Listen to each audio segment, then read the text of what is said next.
Hi, everyone. I'm Rachael Nemeth, CEO and co-founder of Opus Training. Today on Back to Basics, I'm sitting down with Chris Griebe, Chief Operating Officer of VASA Fitness.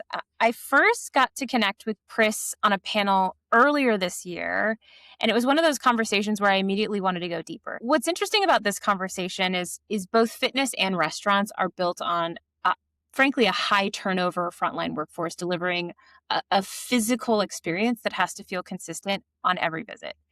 What's interesting is that a gym member might show up, 5 times a week, a frequency most restaurants outside of coffee shops can only dream of. And that means that the margin for inconsistency is even thinner. So the opportunity to build real loyalty through day-to-day execution is even greater. So there's a lot that I think both industries can learn from each other, and that's a big part of what this conversation is about. Chris spent his career across the full spectrum of health and fitness, from large format clubs to medically integrated wellness to national amenity portfolios, and joined VASA as COO, stepping into 70 clubs and I think 3,700 frontline employees mid-expansion. He'll get into that. He's an operator asking the same question all leaders are asking every day, which is, how do you deliver a consistent experience at scale when the people delivering it are changing? So, Chris, welcome to Back to Basics. Thank you so much, Rachel. Thanks for having me. Great meeting you earlier this year, and really excited to dig in here on what we're all trying to solve for, which is consistency and member experience, and how do we operate that through our frontline team. So great to be here. Awesome. Thanks. Well, introduce yourself a little bit and then tell us about VASA. And I'm actually specifically curious on what drew you to the role. Yeah, absolutely. So as one of those that have one of the rarities in the industry, have only been in the industry. So started my career with large format health clubs, and then grew myself into not only kind of the country club, and as you mentioned, hospital-based fitness centers, amenity management, performance-based fitness centers, and now back to commercial club operations with VASA. Really, Rachel, what led me back to VASA and kind of the core of health and fitness was VASA's mission, right? To have accessible fitness in communities that wouldn't have necessarily the opportunity to connect with individuals to help them on their fitness journeys and on their wellness path. So combine that with an incredible space, that we're in within the HVLP market, and expanding beyond that with some of our studio concepts and other offerings that we have. Combined with, as you mentioned, in the mid 60s when I first started, we've got 17 clubs that are opening this year, and future expansion beyond that. So rapid pace, rapid growth, a highly competitive market, but again, really excited about bringing fitness to the masses within communities that have been underserved in the past. Mm-hmm. So, yeah. Well, and maybe just for context for our listeners. So from what I understand, the fitness industry went through a pretty significant growth and consolidation phase post-pandemic. HVLP or high volume, low price operators like VASA expanded aggressively, while the more kind of boutique studios contracted. So this race to add locations created real pressure on the kind of service consistency. That seems to be what the trigger was. Is that right? That's correct, right? And especially as we expand, into new markets, predominantly in the Midwest, one is capturing, tens of thousands of members. But in addition to that, it's finding the quality staff that have the experience in the service level industries to be able to serve our members. So these are all challenging times, whether it's post-COVID or even before, with finding service providers. As we all know, in the fitness industry space, group fitness instructors, personal trainers, coaches were hit hard during COVID. So we're coming back out of that, and we've got great partnerships out there that are helping us support kind of our bench of talent to be able to provide fitness professionals for our clubs, and providing an opportunity, as part of our development with our team, is how do we grow internally? How do we take somebody from, an MES, what we call our front desk attendant, and put them on a direction and a path through training and development to create general managers and beyond for the future. Mm. Well, let's dig into that a little bit. Maybe let's just start with the baseline of what does good service actually look like in the health and fitness space? Yep. Yep. And you touched on it, Rachel, right? Good service, for us and in the health and fitness day is pretty simple. Yeah. It's really members want the basics done consistently well. Mm. There are hundreds of opportunities from the time you pull into the parking lot pre-workout to the time you leave the parking lot to either win or lose at each of those experiences throughout the way. So, most of our members aren't coming in for that luxury gym experience, although we have concepts within our clubs that provide that, but they want to improve their life. They're looking to lose weight and feel healthier and relieve stress, build confidence, build strength. And what they expect from us is an environment where they can focus on that goal without any friction, whether it's Mm. team member, operational issues, those types of things. And so for us, it really means three things. It's equipment that works, staff that are welcoming and friendly, in a club that's clean and comfortable for the members to achieve their goals and take that one step further towards their fitness journey. So if those things are all right, the member can focus on their workout instead of thinking about the gym. That's really at our core. So when we run clubs, we're looking to remove that complexity. We want to ask ourselves through our standards, does the gym work the way the member expects it every time? And it's that consistency that we need to nail to build that trust with our members.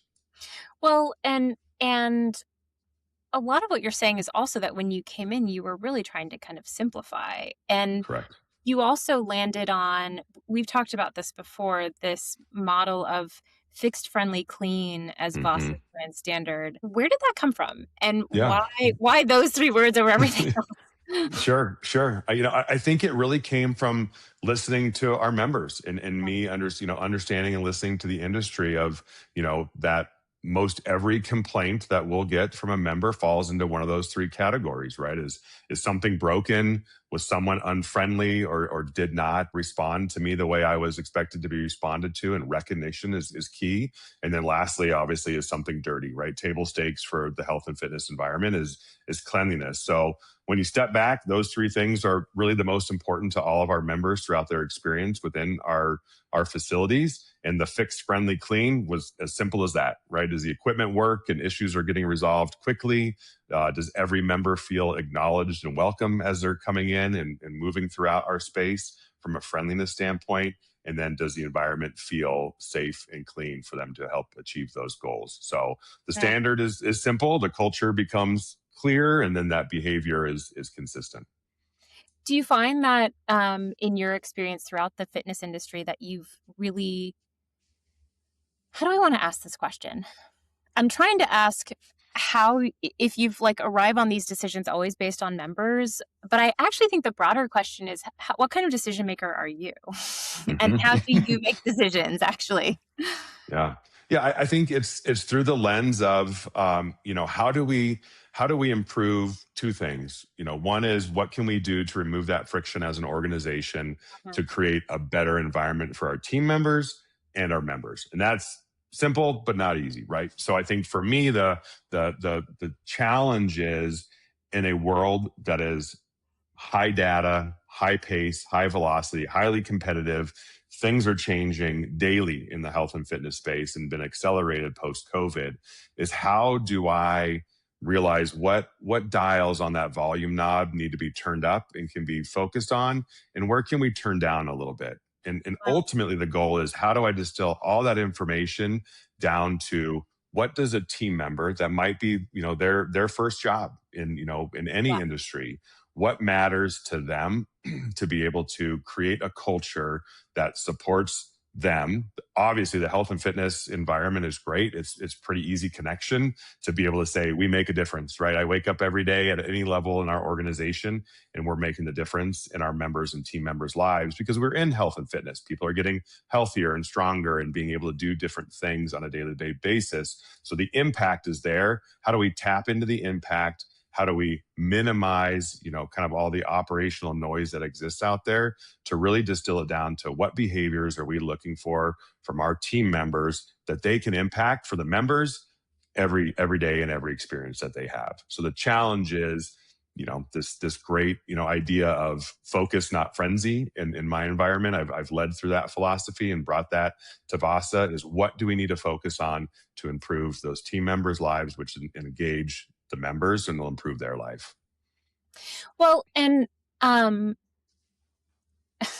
would almost want to start to shift toward the kind of like service people aspect, but I actually want to pause and talk about this fixed friendly clean model, clean, because clean always just sounds so simple, right? Correct. You're talking about, I think you said like your facilities are 60,000 square feet. So yeah, 60,000 square feet, two to 3,000 visits a day. I just ran an interesting statistic for a leadership group we had in town this week, and we get the same number of visitors at our clubs collectively each day that Magic Kingdom and Disney World, Animal Kingdom, and Epcot get in a single day. So That's when you think wild. about that, it was wild. It was really wild to be able to articulate the amount of traffic that we're getting into clubs.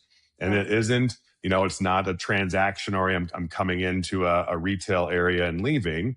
We obviously know it's gritty. People are sweating, and there's wipes, and there's all sorts of great things that we have to contend with, within locker room systems and fitness centers. So being able to manage operationally the cleanliness of a 60,000 square foot building with that many visits a day absolutely requires kind of focus, support, systems, operational, wherewithal to be able to keep up with that literally 24/7 within our clubs. And so just to push a little harder on that, then, what do you think are the most underrated things or thing that sort of quietly erodes the member experience without anyone really noticing until it's too late? The other things are so physical and visual, Correct. but what are Yeah. the quiet things that just kind of dissolve over time? Yeah, I think it's making the connections and understanding as a member engages with a fitness center, the reason why they join might not be the reason why they show up 6 months or a year or 5 years from now. The fitness journey, like anybody's life, is an evolution. And so looking at how do we engage with members and understand, again, there's some great technologies that are helping us do this. Understand where you might hit a plateau. We can track utilization. So all of a sudden, Rachel, you've been, strong user in the first 3 or 4 months of the club, and a life event might happen for you. But how do we know what triggers that we can inject ourselves into in your life to either get you back on track or create an alternate path for you to be able to re-engage with us? So, I mean, the small things are as simple again as it sounds. People across generations right now are looking for community. So how do we create a sense of community? You're gonna work out more. You're gonna show up more if you come in with a friend. If you're involved in one of our studio products where you're in with a group and there's an accountability piece, you have a connection with others, and we can tap into that to help you improve your health and fitness through accountability. That might be one piece. It might be just as simple as saying hello when you walk in and smiling and telling you to have a great day when you leave, right? I think some of the best interaction is that we see in our clubs are when you come in at 5:30 in the morning or 8 o'clock at night after a long day. It's just making that personal connection, and it's challenging, right? When you have as many members as we have, but it really comes down to our philosophy that every member matters. Rachel, what are you working on? How can I help you today in the club? Who can I connect you with, whether it's another member or a team member? Do you know we have this new format coming? Something that's going to re-engage you and help you feel like I'm seen in a large club like that. So it was, from me, it was something that obviously I learned in my days back in the country club world.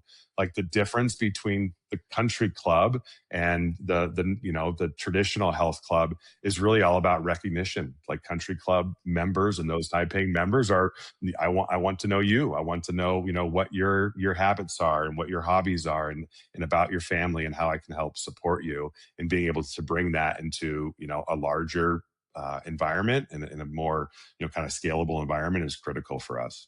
Hmm.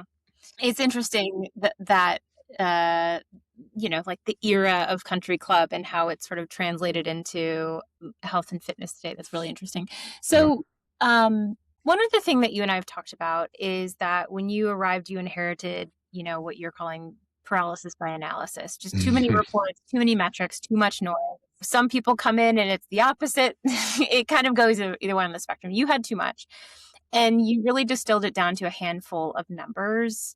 You've shared close rate PT conversion, studio attachment, payroll, and NPS. But that's still 5 things, right? But I'm still curious, like, why did you choose those metrics? How did you distill it down to those? Yeah, it's a great question, and really what the what I brought into it and kind of my thought process around it was, what can I distill down that are the controllables within the club? There's a lot of obviously outside of us and the lead funnel mix and how you engage with Vasa digitally, but really the behavior. I wanted to get down to what focus on the behavior side that we can impact in the club, from a frontline team member to a general manager or district manager, that make the most meaningful impact, not only on the member, but on the business, right? And one of those is closing percentage, which is, it's tracked everywhere in every club I've ever been in. But if somebody has an intent to come in and experience our clubs on a trial pass or just, a walk-in or a member referral, what experience can we provide for that individual?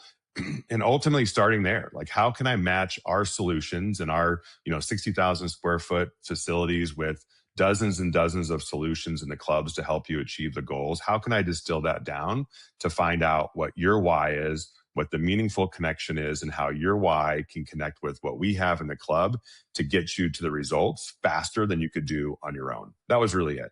And the measurable outcome of that is how good are we doing at that? How good am I in building a relationship with you, connecting on what you're looking for, how you're going to engage with our facility, and what tools can I throw at you to be able to have you receive results faster? And the outcome of that is more conversions on folks that come into our clubs, prospects that come into our clubs to join as members. So that's one example, and you mentioned the other 4 that we look at. But before it was, and the other thing is kind of the obvious statement is, I don't want my general managers or my sales leads to spend all of their time combing through data to find out what the behavior that needs to be directed into the team.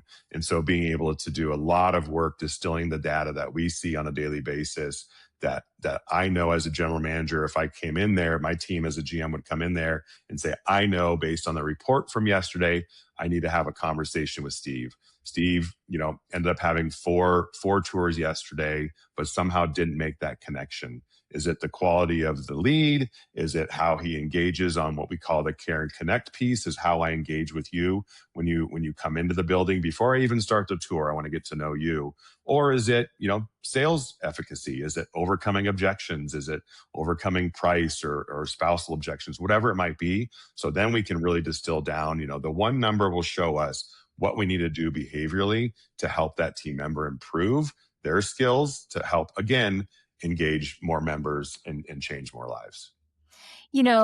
I love that you're taking these metrics and you're basically saying, I don't need for you to be obsessed with the metric. I need for you to be Correct. obsessed with how you respond to it. Yes. And I feel like specifically for club managers, that has to be so important that they are feeling comfortable. Like, they aren't hired as strategists. They're hired as people who can activate their team. They have a huge operation to manage. And so being able to walk in with the right information for them to say, I need to focus on this today because of X, Y, and Z is a really smart model. You talked about training at the start of our conversation. Yeah. Vasa's been using Opus, and actually had used it before you entered the picture.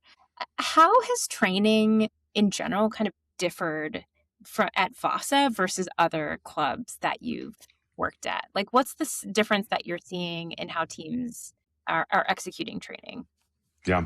I think it's a couple of things. One is really the agility, the speed at which we can partner, and our senior director of training and development and her team can partner with you and your team on creating tracks and modules that are getting, and we have the proof, right? That are being more absorbed by the team member. I've been in the industry for over 30 years, and we can tell stories of, welcome to the club. You're a personal trainer. There's the members. Here's where you sign them up. Go get them. And that was really the training. Now we have, such specific kind of bite-sized trainings that we can work through. number one, to initiate the onboarding. But really, I think where the importance is we can pull those out. We can extract certain things. If we're identifying whether it's an individual or a club that's struggling in a certain area, we can just extract that one training out and be able to work with the leadership team, the training and development team, and the on-site team to manage those one or two behaviors that are really going to impact the results. It's not overwhelming. It's not sitting in a room for 5 days straight looking at PowerPoint presentations and then checking the box and saying you're certified, go. So it's, yes, there's the initial, but the follow-up, the accountability piece, and then that ability to curate training modules that can really help those individual behaviors in a very short and brief time that are instantly doing a lot of things for us, right? We talked about this, Rachel, a few months ago was, number one is it's proving, the results in the club. We're seeing improved results from a membership experience, from our metrics that obviously that we're measuring. But I think more importantly too is it's improving team member retention. We're seeing some significant improvement. Let's just talk about personal trainers, because I had a great meeting with my SVP of fitness yesterday around this. Is in one particular instance, as a new personal trainer, there was over 60 documents that were part of the training, but being able to distill that down and be able to be really concise around what is a day in the life of a personal trainer, what tools exist in the toolbox that we can show you, in this younger culture that has a shorter attention span. Again, it's not the hour-long videos. It's shorter videos, real life videos of happening in our clubs. And what we're already seeing is an improvement in team member retention and an improvement in the revenue that the personal training department is bringing because of the really kind of specific training that we're able to provide now, different than where I've been used to in the past. Well, now that we're on the vein of training, I want to talk about you and your personal development, because you've led your whole career was in the field, GM, regional SVP, now COO. But what did that path, having started in the field, teach you that a corporate track wouldn't have, beyond just the obvious, right? I know how to run a studio, but what did it prepare you for? There's so many people who are listening right now who are operators who aspire to X, Y, and Z, and also folks who have just gone straight to the C-suite path.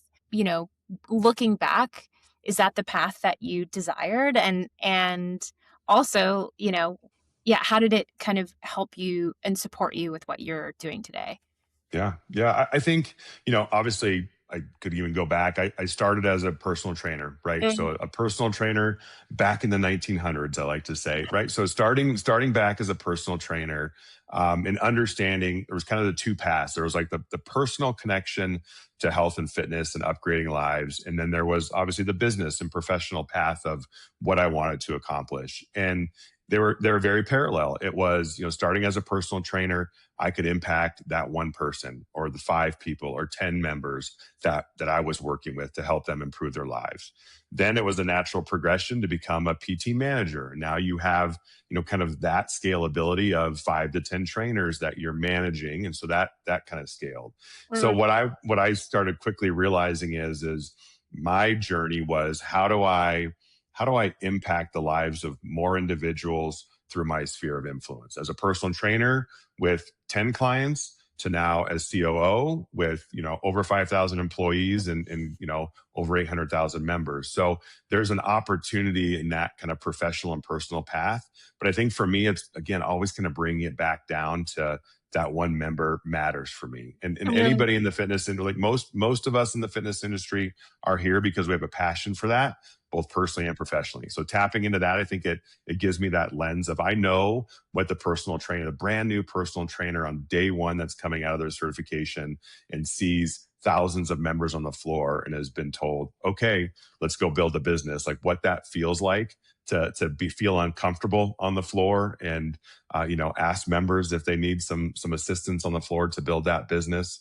But for me, the biggest lesson was really reality. So, in a club, as you're an operator, there's nowhere to hide. You know what the locker rooms look like. You know if the equipment is broken. You can see the team, but being in their shoes at every level of an organization in health and fitness over the last 30 years, you quickly learn that the strategies that I'm coming up with now and that our teams are coming up with now, it really only matters if it works during prime time on a Tuesday when the club is full and you're operating at the scale that we're operating back, and understanding the impact, I think, of through my lens of being there before.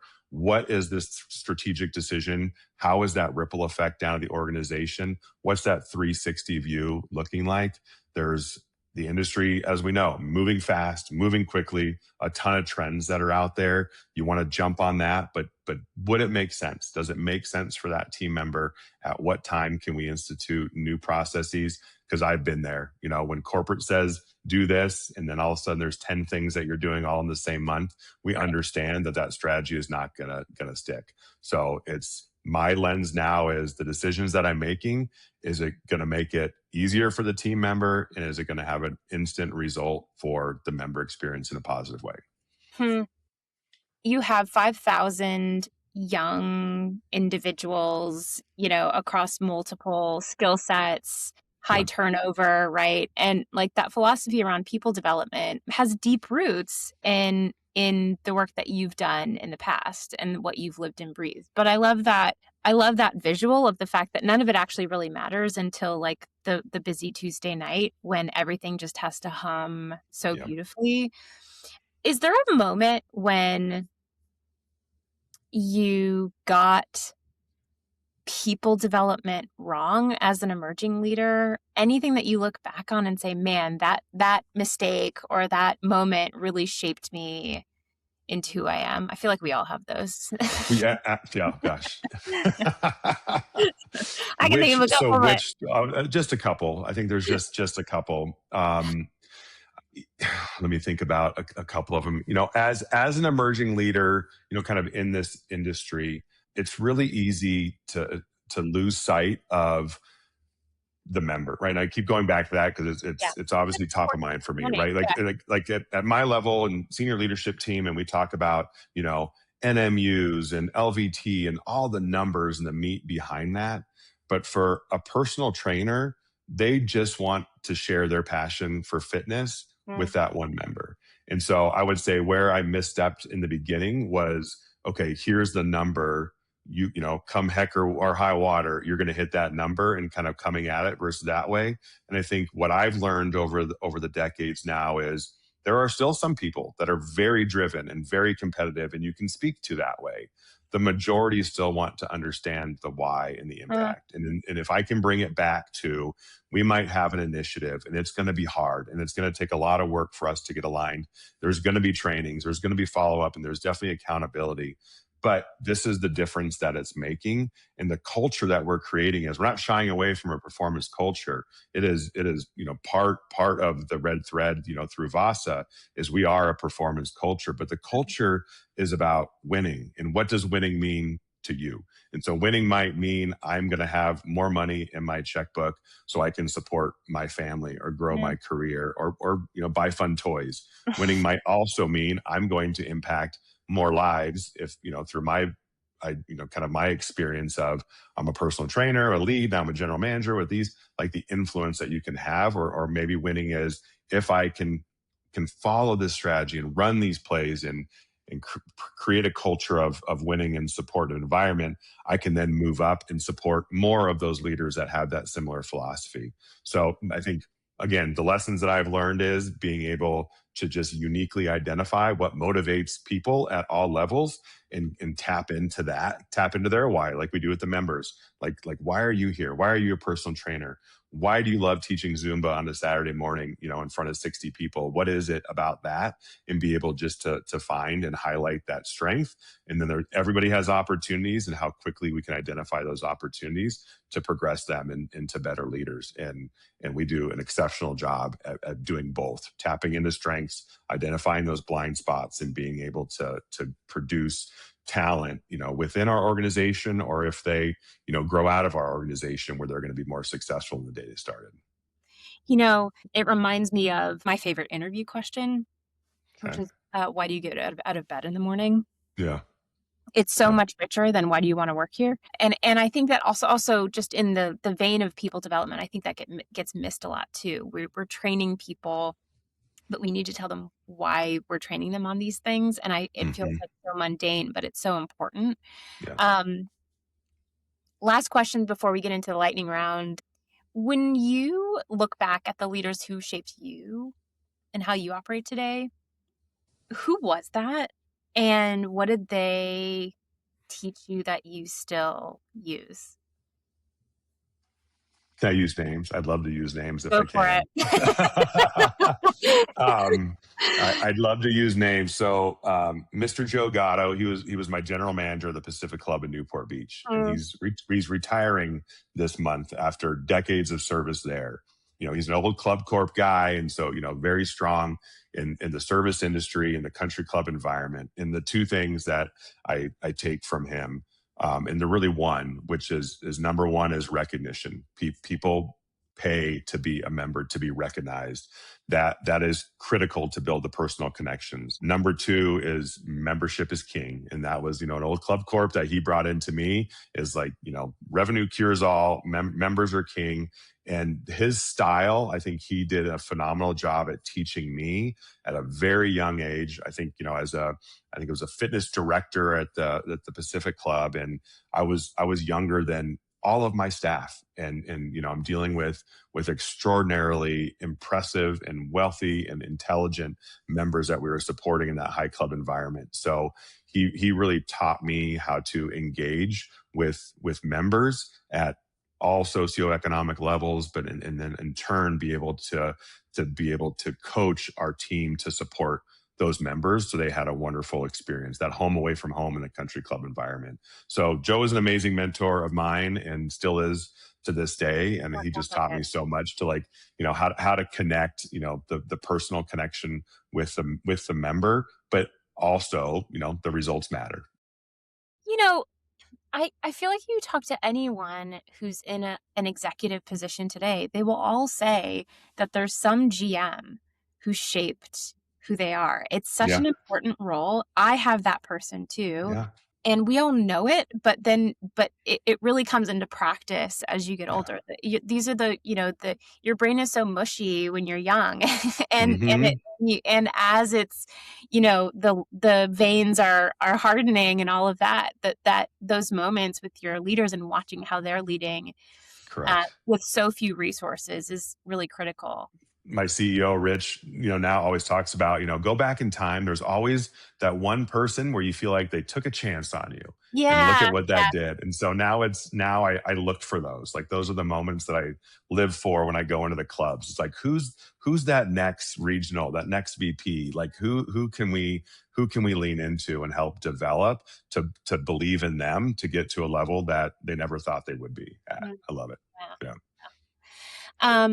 Well, Chris, it's been a total pleasure. As back to basic tradition remains, we are going to end with a lightning round. I'm going to All ask right. you 5 questions, answer them as quickly and as briefly as you can to leave our listeners in total mystery about who you are. So, to start,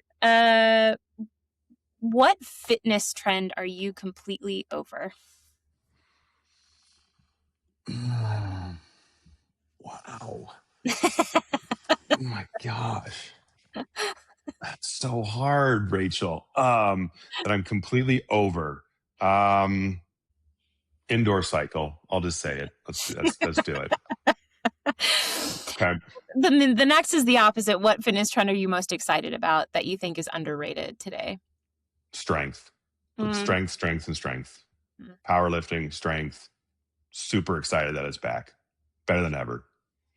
If you weren't in the fitness industry, what industry would you be in? Landscape architecture. Wow, I did not I see that know. coming. I know you didn't. I know you didn't. I love it. I love the outdoors. I love fixing things pre, Cool. post, the evolution of that. Yep. That'll be it. What's the last book that you read?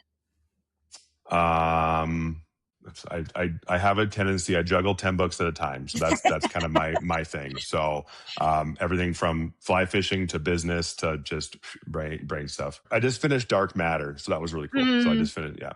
So what are you going back to basics on personally? routine, like that's where I'm going back to basics, Mm. right?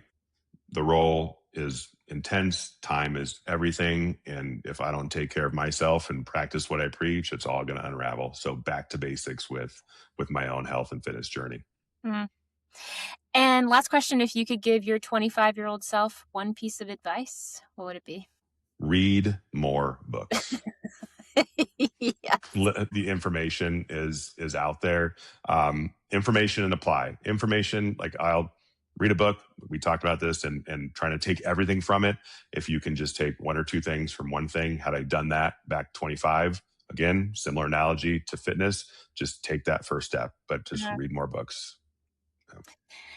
Chris, total pleasure talking with you always. Thank you so much for joining us. I appreciate it. Thank you so much, Rachel, as always. Talk to you soon.